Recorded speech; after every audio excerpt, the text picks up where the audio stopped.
I discovered that this insistence of the brain to maintain the previous frame is so strong. The amount of effort that it probably requires to reformulate and reframe the world in a fundamental way is just too much to postulate, unless you have very strong reasons to do that. Like you don't have any other choice. Right. So I showed it to a few scientists, and same thing, mind blown. Holy shit. Next question. What do you do with that? What you just asked me.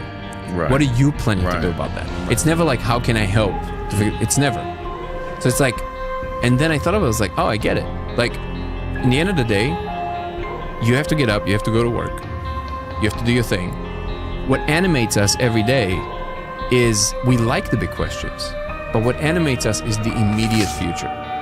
So and by the way, when I say the immediate future, I mean even your next 50 years in the terms that we're talking about here, right? So your immediate future, even the rest of your lifetime, in the context of what I'm saying now, I call your immediate future. Obviously, the next month, the next year, people who are better at planning, maybe a decade, maybe even 2 decades, as far as investments or whatever. But that's about it. Nobody thinks in terms of 200, 300, 400 years, because they're not going to be around. Right. Who cares, right? I want to enjoy my life. Right. Totally get it. There's something about understanding, the true, like the deeper qualities of reality that requires this recession from the self. Like you actually have to remove yourself from the picture and try to see the bigger picture for whatever it is that is actually possible for humanity. And that is something that I guess psychology is not that easy to convince to do. Like your psychology is just like, no, I just want to have a nice vacation, have some fun, have some food. Self-preservation, self-care, and again, it's also very important. I'm not saying this in any negative vein. It's just the state of affairs, right? So then I realized, oh, it's on me. There's no, like, unless I can show something that a scientist can just take. I was like, oh, I see. Okay, so you're saying I can reproduce this? Let me test this. Then scientists will get involved. At the moment, I mean, the testing the laser in the lab is easy, right? You can just put 200, 300, 1,000 people, put them all in extended state drip. Yeah. How do they do that with IV? Yeah. Okay. Yeah. And then put the laser in front of them. Tell them nothing. Right. Have a placebo group. No, tell them nothing. Right. Okay. And then double blind, right? Yep. Just run with it. Do 1,000, 2,000 people. Obviously, it will take time, but it's easy to do. Right. And then you just run the numbers, like who says what.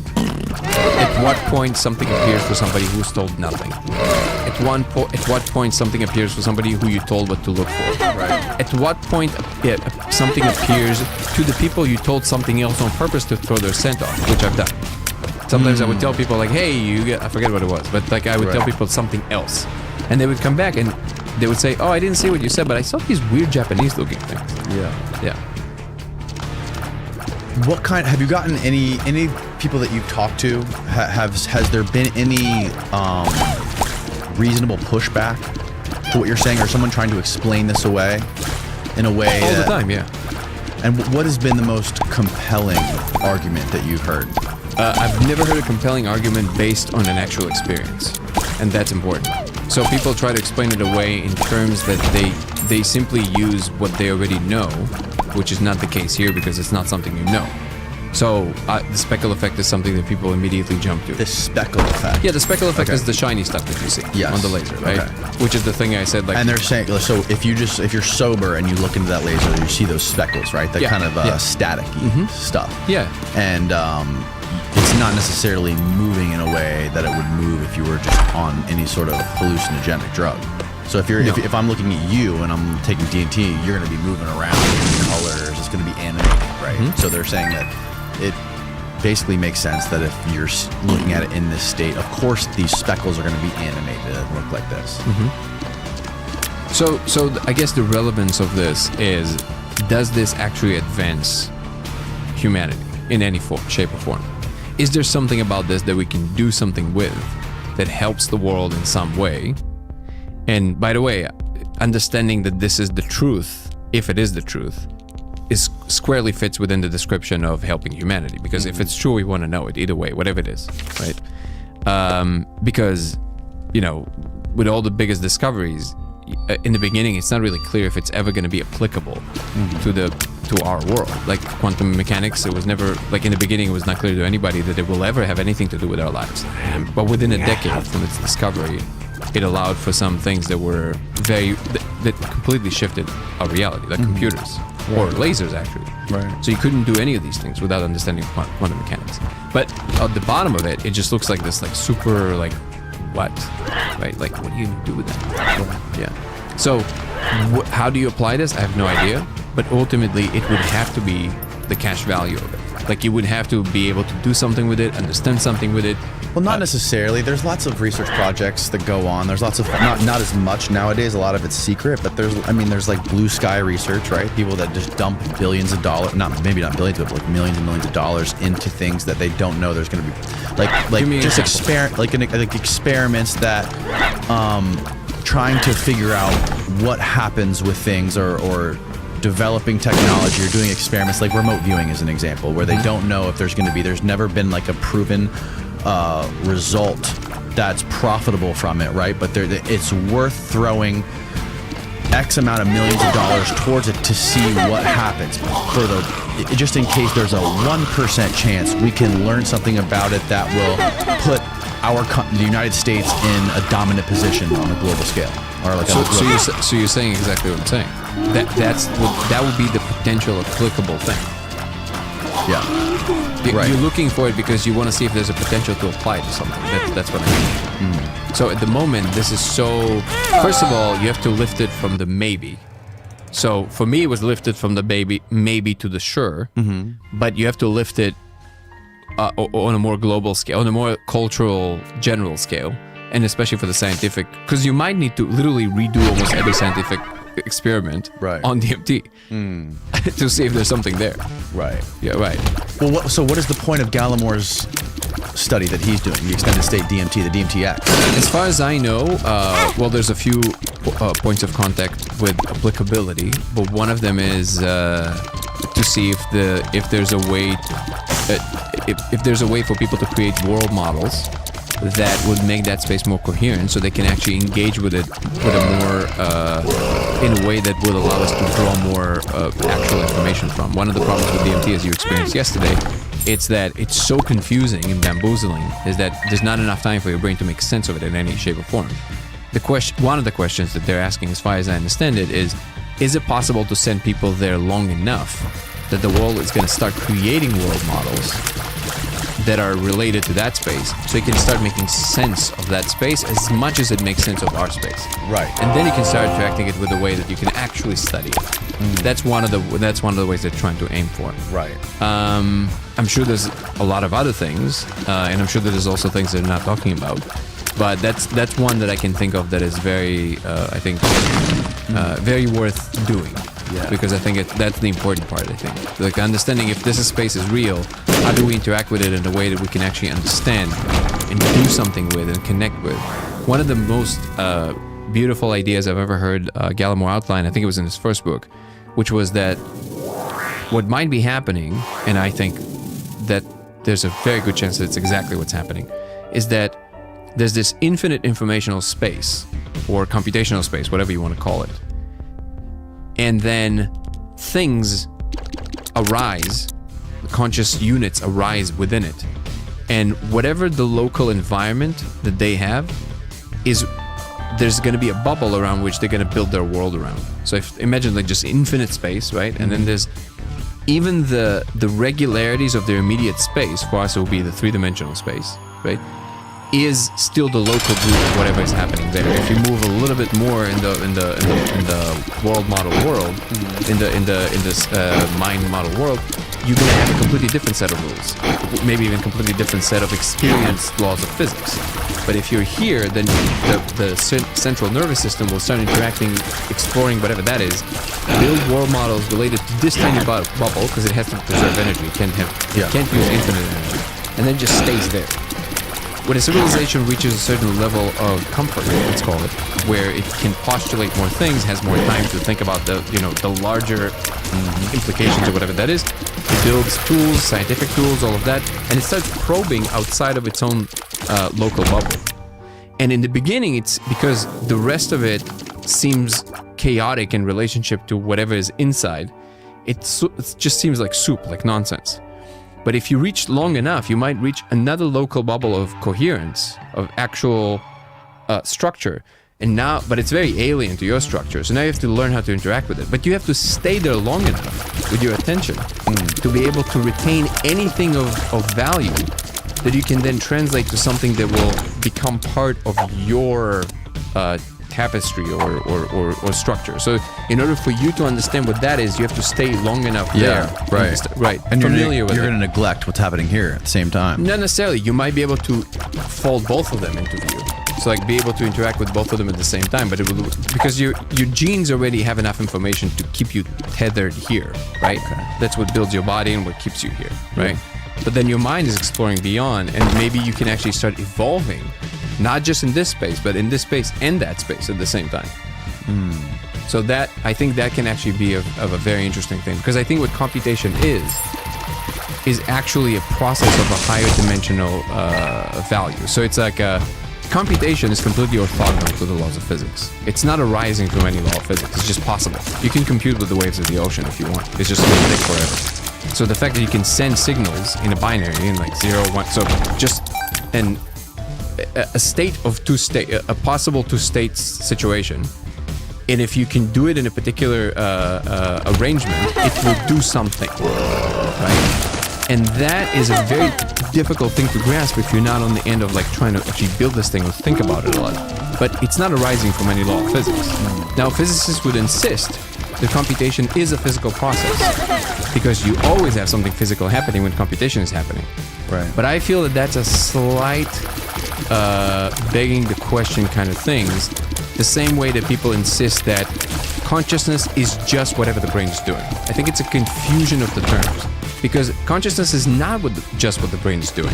Consciousness is the experience of this, right? You can say that whenever the brain is doing X, you experience this, whatever that is. And when the brain is doing Y, you're experiencing that other thing that you're experiencing.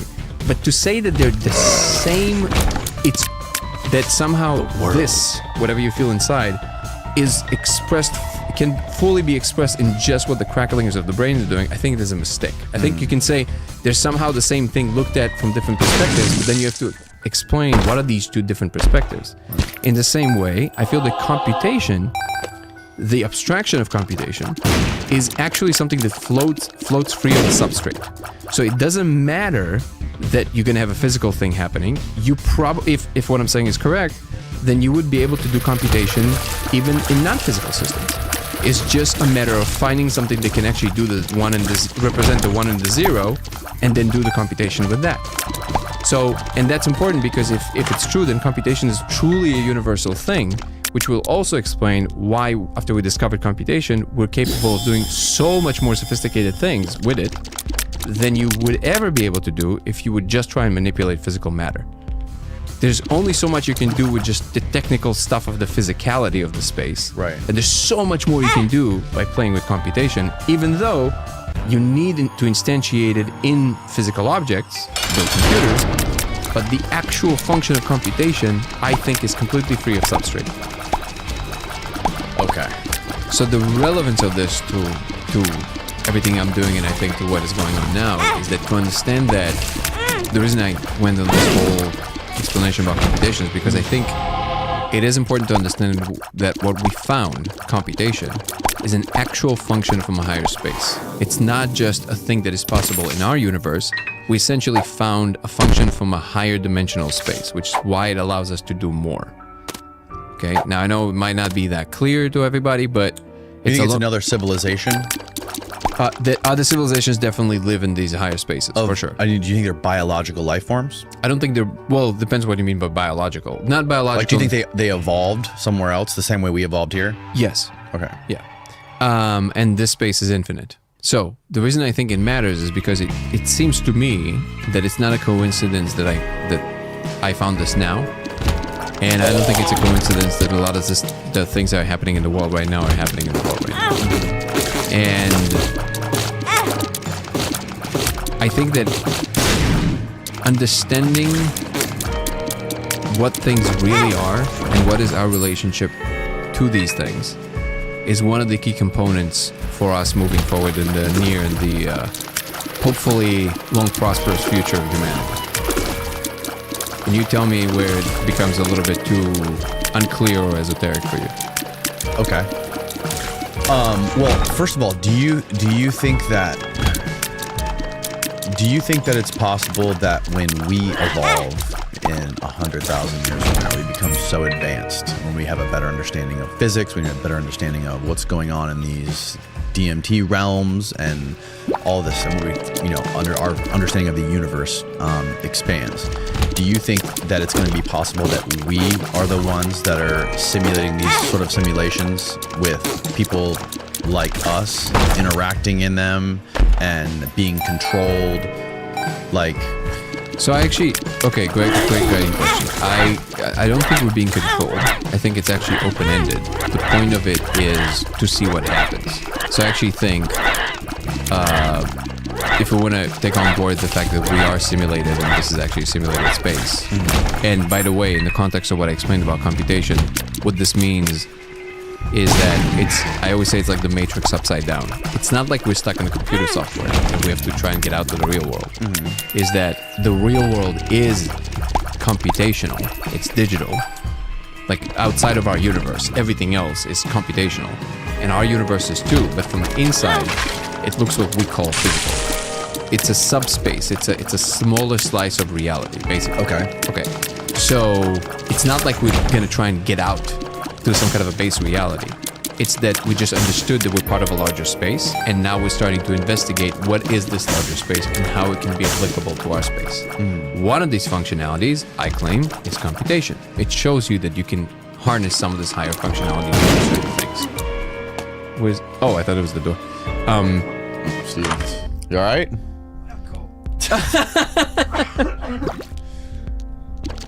Did you leave the DMT pen back there? Jesus. So to your question of whether, so first of all, that's important for me to outline because I don't think we're controlled. Yeah, you don't think we're controlled? Like, No. as if there is some sort of higher intelligence out there that created our reality, or if we're living in some sort of simulation that was created by another civilization, you're saying that they wouldn't want to control what we're doing because we would be more of like a science experiment with them. They want to let us loose and see what happens. Bingo. Yeah. And again, super important for me to make this clear. This is like, now we're talking highly speculative. It's just kind of like my impression. This is not I'm claiming to know for sure. Here's what I'm claiming to know for sure. I'm claiming to know for sure that code is real. I'm claiming to know for sure that there's an actual civilization talking to us. They're real, for sure. What I'm not claiming is that I understand exactly what their goals are, or I'm not claiming any of that. Sure. Yes. My impression is, but I am claiming that I know that they're real, and I am claiming that the code is real. Okay, that's the only things I'm claiming. They are real because you can say that they're real because you're experiencing them the same way you're experiencing this cup of coffee on the table. And you, yes, and me. Yes. Right. Our brain creates and projects what is real. Right. All of this is essentially a hologram, and that's created in our brain. Yes. Well, you would have that situation even if you would be thinking from a physicalist perspective. Like even if it's just like a regular physical world, like you said, this is already some kind of a rendering, whatever this is, because it's not what the real world is. The only difference is we can actually touch it. Yeah, but even the touch of it is already a simulation of some sort. You know what I'm saying? Right. So because this is not what atoms look like. This is not what the particles and all of that stuff looks like. This is some kind of a rendering. That's already a simulation, even if you're looking at it purely from a physicalist perspective. Okay. So now, but I'm claiming more than that. However, I'm not claiming that I understand their goals, so everything I'm saying from this point on is highly speculative, but it's my strong impression that follow the next 20 minutes. So my strong impression is that they are, yes, we are kind of like their science experiment / entertainment. So imagine like a TV set that you basically just can always pull up in front of you, and it's just everywhere. You can just, I want to look at this patch of space. And it doesn't have to be this patch of space. You can pull any patch of three-dimensional space to you because you're in a higher dimension. So you can actually pull anything towards you. Sure. From anywhere. Yeah. I think they are dark matter. I think that the galaxy is their city. And I think what we're seeing essentially is kind of like we're seeing through behind the veil, we're seeing back into whatever surface we're projected from. I think the holographic principle is correct. We are a hologram, we're a projection. What is for people that don't know, what is the holographic? The holographic principle is something that was popularized by Leonard Susskind. It was originally uttered by another scientist, I forget his name right now, but Leonard Susskind is the most known person to kind of like make it more into a mainstream thing. And it's a very accepted frame through which to look at all physical theories nowadays. In fact, even Sean Carroll, who is known to only interact with like the most mainstream parts of physics, is saying that he thinks it's the most promising thing we have. And according to the holographic principle, everything in the universe is a projection, a three-dimensional projection from a two-dimensional filament somewhere outside of the outskirts of the universe. They came to that through basically looking at black holes. And there's something called, so when you ask yourself, how can it be? Because we know that energy is not supposed to be able to create it or destroy it, or information is not supposed to be able to create it or destroy it according to physics. What happens to all information that falls into a black hole? Does it disappear? Because then it violates some physical laws. Well, Stephen Hawking gave a solution to this, which is now called the Hawking radiation, which says, well, black holes are not completely black. They radiate a little bit, which is what the Hawking radiation is. And essentially, he proved it by showing that you have a situation where particles and antiparticles are created at the edge of the event horizon, where nothing can escape. And let's say the one coupling will go inside and the other one will stay outside. So that way you basically preserve all the information. And in simple terms, what that means is all the information that falls into the black hole for the external observer will not fall into the black hole, but would be smeared infinitely on the event horizon around the black hole. So technically you could retrieve all the things that ever fell into the black hole and reconstruct them if you would know how. Okay? That means that all information that is inside of that black hole now is also kept on the external part of the black hole. So that gave Leonard Susskind an idea how to play with it, and he came up with a model called the holographic principle that basically thinks of all of us kind of being in this enormous black hole, and what we really are is smeared on the filament on the external part. So we're inside the black hole, projected inwards, which is exactly what a hologram is. The technicalities of it is obviously extremely technical, but that's the most kind of like basic explanation you can give of it. What's important to understand is that truly the most mainstream physicists today think this is the most promising frame through which to look at all our physical theories. Okay? Okay. And I think that that's exactly correct. In fact, if you look at what you see inside the laser, it looks a lot like a hologram. So I think what is happening is that we are the hologram looking back through the sheet, looking back at the source of where we're projected from. So you see the actual way that the information is arranged that then gives rise to what we actually are. I think that's what's happening. Wow. Yeah. That's fucking crazy, man. Yeah. So you were saying earlier also that you think there's something big coming? Yes. So this is where, the way it sounds even, right, it makes me uncomfortable because I'm so not into the whole, like, prophecies and like, oh, we know about the disclosure and that whole stuff. Yeah. But I have to say, I'm kind of seeing, like, if I have to look at the whole situation, it seems like it would make perfect sense to me that within the next couple of years, really, you're going to have a situation where we're going to start discovering very big things that we didn't know before. Why?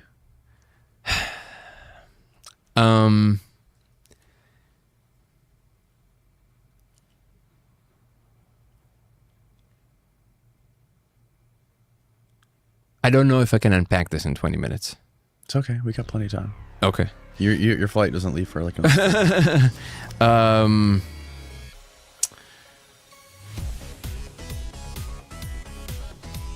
I'm trying to think of the most robust thing that I can say that is not just relying on strong intuition. So, I guess one of the things is, it's the peculiar synchronicity of all the possible biggest coming to fruition moments of all the possible perceptions of the world, both in religious terms, spiritual terms, scientific terms, UAP terms, AI terms. Everybody seems to be converging that something big is supposed to happen soon. Really? Yeah. There's already this kind of like, buzzwords about like Altman saying that AGI will be real by 2025. Some people talk about, in the UAP community, people talk about the disclosure, which they put somewhere between 2027 and 2030. I think it's much earlier than that. Well, we can, I guess in this context, we can exclude the religious perception because for them, it's always in a few years or something big is coming. So it's kind of, okay, so that doesn't count. But also you notice this very big uptake in, I guess what you would call the spiritual pursuit. And you notice more and more, at least I notice more and more, people going through what I guess you would call the awakening. And it's not just, some broad on Instagram, just kind of like, oh, now I only eat granola. Like, I'm not talking about that. I'm talking about truly like transformative experiences that you can see people are having that are more than just some kind of a long-standing relationship with psychedelics that culminates in something. It's they truly become something else. They have a different attitude. They all of a sudden shift. They carry themselves differently in the world. I don't know if you've noticed this in people at all. But have you noticed this with people that that use DMT often or use psychedelics more often? Do you think there's a fundamental shift that happens in the brain or in consciousness or in do you think it makes people smarter? No, that's I've heard people say that. That's too broad of a statement. No, that's too I've broad. heard people that use DMT say like it helped them think better and it made them smarter. I think that the only thing that happened there is that it gave them the courage to be what they really are. I don't think it got them smarter. Okay. I think that it's a meaning aperture. Yeah. What psychedelics are. Yeah. So I think what it expands is your understanding to interact with meaning in a more confident and more comfortable way. So really if you want to define what smart is, if I have to define it, it's a very difficult thing to define, obviously. But if you want to put something that will encompass not just IQ, but just all the kinds of smart, like somebody who's just... Right. There's all kinds of intelligence. Yeah. So they're really intelligent. Like they can write plays that just make people cry, Right. Like, yeah, but their IQ might not be that high. But so what? They can literally touch people in a way that nobody else can, right? Right. That's smart. Okay. So what would be a definition that would fit all of those inside? I would say is interacting with information in a creative way. In other words, in a way that you can arrange it in a way that was never arranged before, in a way that can actually create a function that touches, no, what's the word? The function that will allow for broader and broader application. So if you, for example, more universal. So in the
universal. So in the context of a play, right, which usually you wouldn't necessarily think of theater in the context of this kind of a description. But if you can touch more people, let's say I write a play that makes this kind of community weep for whatever reason, because you knew something about, something idiosyncratic about the way that they do things. Okay. But if you can make a play that can make the world weep, you understand something about humans that is much more deep than just the cultural zeitgeist, right? Okay, that's what I mean by universal. Okay. And